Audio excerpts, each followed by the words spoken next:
ప్రధాని నరేంద్ర మోదీ గురువారం నాడు ప్రారంభించబోతున్న సూళ్లూరుపేట రైల్వే స్టేషన్ ఇది. మీరు ఈ మధ్య గమనించే ఉంటారు, రైల్లో వెళుతూ చాలా స్టేషన్లు కూలగొడుతునో లేకపోతే రిపేర్ చేస్తున్నా అలాంటి కార్యక్రమాలు జరుగుతుండడం మీరు గమనించే ఉంటారు. ఇవన్నీ కూడా అమృత్ పథకంలో భాగంగా రీడెవలప్మెంట్ వర్క్స్ జరుగుతున్న స్టేషన్లు అనమాట. ఇవన్నీ ఇంకా వర్క్ ఇన్ ప్రోగ్రెస్ స్టేజ్లోనే ఉన్నాయి. కానీ పూర్తిగా రెడీ అయిపోయిన స్టేషన్ ఆంధ్రప్రదేశ్లో సూళ్లూరుపేట ఒక్కటే ఉంది. ఈ సూళ్లూరుపేట రైల్వే స్టేషన్ చాలా ముఖ్యమైనది. ఎందుకంటే ఇక్కడి నుంచి శ్రీహరికోట అంతరిక్ష ప్రయోగశాల జస్ట్ 18 కిలోమీటర్ల దూరంలో ఉంది. నేలపట్టు బర్డ్ శాంచురీ ఉంది, అలాగే పులికాటు సరస్సు ఉంది. ఆంధ్రప్రదేశ్కి సంబంధించి రైల్వే మార్గంలో చిట్ట చివరి పెద్ద స్టేషన్ ఇది. ఇక్కడ నుంచి 12 కిలోమీటర్లు వెళితే మనకి అంటే ఇంకొక 2 స్టేషన్లు దాటితే తమిళనాడుకి వెళ్ళిపోతాం. సో చాలా ప్రముఖమైన స్టేషన్గా దీన్ని చెప్పుకోవాలి. అందుకనే దీన్ని ఎంచుకున్నారు. 14.5 కోట్లు దీనికి శాంక్షన్ చేశారు. 14.5 కోట్లతో డెవలప్మెంట్ చేశారు. సాధారణంగా మనకి రైల్వే స్టేషన్లు అంటే చాలా చెడు అభిప్రాయం ఉంటుంది, నీట్గా ఉండవు, సరైన సౌకర్యాలు ఉండవని. కానీ వాటన్నిటికీ ఫుల్ స్టాప్ పెడుతూ కేంద్ర ప్రభుత్వం ఒక ఇనిషియేటివ్ తీసుకుంది. రైల్వే శాఖ కూడా దానికి పూర్తిగా సహకరించింది. వీటన్నిటి నేపథ్యంలోనే ఆంధ్రప్రదేశ్లో సూళ్లూరుపేట, అలాగే తెలంగాణలో మరో 3 స్టేషన్లు ఉన్నాయి, వరంగల్, కరీంనగర్, బేగంపేట. సో ఓవరాల్గా 2 తెలుగు రాష్ట్రాల్లోనూ 4 రైల్వే స్టేషన్లను గురువారం నాడు ప్రధాని మోదీ ప్రారంభించబోతున్నారు. ఈ స్టేషన్ విశేషాలు ఏంటో మీకు పూర్తిగా వివరించే ప్రయత్నం చేస్తాను, వచ్చేయండి.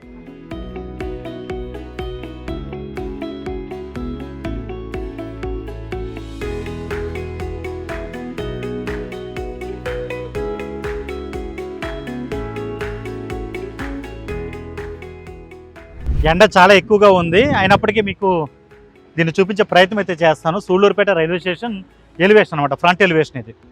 ఈ అమృత్ పథకంలో ఏం చేస్తున్నారంటే ప్రతి ఊరికి, ప్రతి రైల్వే స్టేషన్కి ఒకదైన సిగ్నిఫికెన్స్ ఉంటుంది కదా, ఆ ఊరి ప్రాముఖ్యత తెలిసేలాగా ఇదిగో ఇలాగా ఆ ఎలివేషన్స్ ఇస్తున్నారనమాట.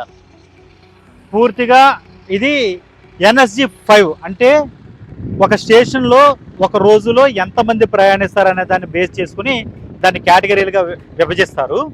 ఇది NSG 5 సూళ్లూరుపేట అంటే ఒక రోజులో 9,000 మంది పైగా ప్రయాణికులు ఇక్కడి నుంచి ప్రయాణిస్తారు. అదే విజయవాడ అయితే 1,00,000 దాటిపోద్ది. అది NSG 1 నాన్ సబర్బన్ గ్రూప్ స్టేషన్గా దాన్ని చెప్తూ ఉంటారు. 1,00,000 దాటిపోద్ది అదైతే. ఇదైతే NSG 5 కేటగిరీ 9,500 ఎగ్జాక్ట్ ఫిగర్ అయితే వీళ్ళు చెప్తున్నారు రైల్వే శాఖ అధికారులు. అంతమంది ప్రయాణికులు ఇక్కడి నుంచి ప్రయాణిస్తుంటారు అనమాట.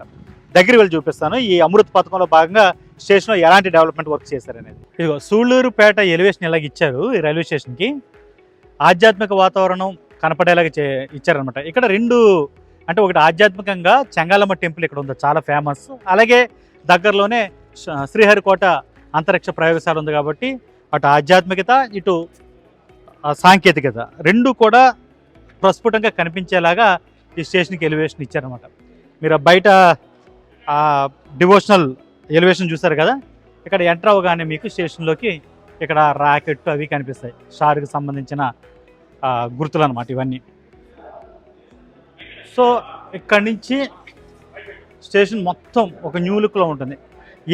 ఏపీ అనే కాదు, టోటల్ ఇండియాలోని చాలా స్టేషన్లు ఇలాగే మారబోతున్నాయి. ఇంతకుముందు మనం ఎలాంటి ఎక్స్పెక్ట్ చేసేవాళ్ళం కాదు కదా. ఒక న్యూ లుక్లో ఉన్న టికెట్ కౌంటర్ ఇది. అలాగే ఈ పైన సీలింగ్ చూడండి, టోటల్ ఎలివేషన్ అయితే ఇచ్చారు. ఆ లైటింగ్స్ అవి కూడా అంటే రైల్వే స్టేషన్లో, భారతీయ రైల్వే స్టేషన్లు అసలు బాగోవు, అవి నీట్గా ఉండవు అనే ఒక ఫీలింగ్ అయితే చాలా మందిలో ఉంది. వాటన్నిటిని పటాపంచలు చేస్తూ ఇలా తయారు చేశారన్నమాట. ఇది చిన్న స్టేషన్ కదా, దీనికి 14.5 కోట్లు కేటాయించారు. ఇవి కాకుండా కాస్త పెద్ద స్టేషన్లు ఇప్పుడు రాజమండ్రి, తాడేపల్లిగూడెం, ఏలూరు ఇలాంటి వాటికైతే ఆ కేటాయించిన బడ్జెట్ ఇంకా చాలా ఎక్కువ ఉంది. ఇలా కూర్చోవడానికి చక్కగా సిట్టింగ్ ఏర్పాటు, ఇంతకుముందు బెంచులు ఉండేవి కదా అవన్నీ తీస్తారు.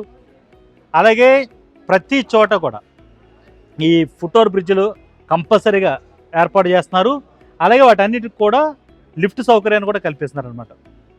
సో ఓవరాల్గా ప్రయాణికులకు సౌకర్యాలు కలిగించడం కోసం ఈ అమృత్ పథకాన్ని తీసుకొచ్చారు. దీనిలో భాగంగానే ఈ స్టేషన్లన్నీ డెవలప్ చేస్తున్నారు. కాకపోతే వీటిని నీట్గా ఉంచుకోవాల్సిన బాధ్యత అధికారుల మీదే కాదు, ప్రయాణికుల మీద కూడా ఎంతైనా ఉంది.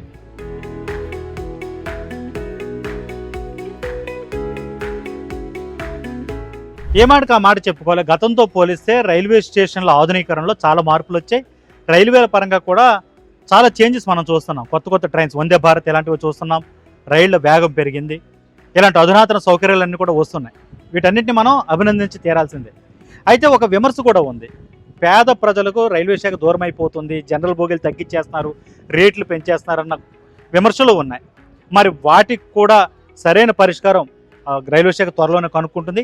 ఆధునికతతో పాటుగా ప్రజలకు అందుబాటులో రేట్లు ఉండేలా కూడా నిర్ణయాలు తీసుకుంటుంది. అలాంటి మరిన్ని ట్రైన్లను, ప్యాసింజర్ ట్రైన్లను కూడా అందుబాటులో తీసుకొస్తారని ఆశిద్దాం. మరిన్ని వివరాల కోసం చూస్తూనే ఉండండి ఏబీపీ దేశం.